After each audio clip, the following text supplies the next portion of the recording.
Dans cette vidéo, on va travailler avec le Wizard d'InTouch dans le Window Maker. Une fois notre application ouverte et une page déjà créée, on va pouvoir aller dans le Wizard. Dans le Wizard, on va avoir plein d'options avec des symboles déjà créés. Par exemple, on peut avoir des horloges, on peut avoir des boutons, on peut avoir des lumières, on peut avoir des cadrages ou des panneaux, on peut avoir des sliders, des interrupteurs. Donc, on a différentes choses. Je vais vous laisser les explorer. Donc, si par exemple, je veux ajouter une horloge, tout ce que j'ai à faire, c'est de la sélectionner et de faire OK. Je pourrais aussi faire un double clic dessus. Et ensuite, je me positionne. On voit ici que j'ai un angle droit et le coin supérieur gauche de l'objet va s'ajouter au même endroit. Donc ici, j'ai l'horloge qui s'est ajoutée. Une fois qu'il est ajouté, je peux le déplacer là, comme bon me semble. Je pourrais le mettre dans le coin supérieur droit, par exemple, comme ça ici. Dans le Wizard, j'ai aussi le Symbol Factory. Encore une fois, pour le sélectionner, je peux soit faire un double clic dessus ou faire OK. J'ai le même angle droit pour dire où je vais insérer mon composant. Je clique. Et là, j'ai le Symbol Factory qui vient s'ouvrir. Donc ici, je vais avoir encore plus d'options. Je vais commencer ici, j'ai des boutons.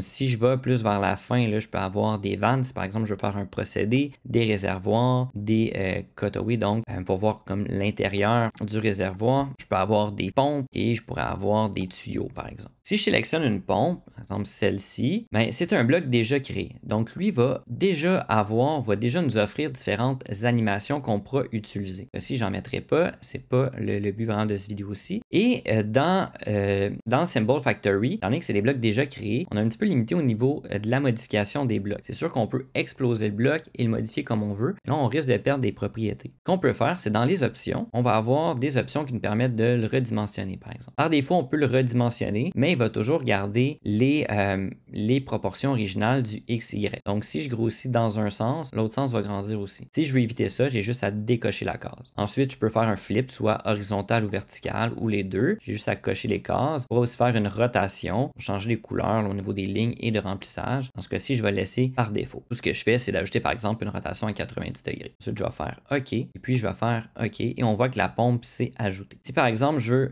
remettre ça à 0 degré, tout ce que j'ai à faire, c'est mettre 0. Puis, je vais faire OK, OK. Et revenu dans le bon sens. Ici, si je l'agrandis, on voit qu'il va toujours garder les proportions. Même si je veux le mettre vraiment mince dans un sens ou dans l'autre, il garde les mêmes proportions. Si je double-clique dessus, ça me permet d'ouvrir la page pour pouvoir le modifier. Et là, je vais faire Option et je vais enlever de garder les proportions XY et je vais faire un flip aussi. On va le faire vertical juste pour voir qu'est-ce que ça donne. OK.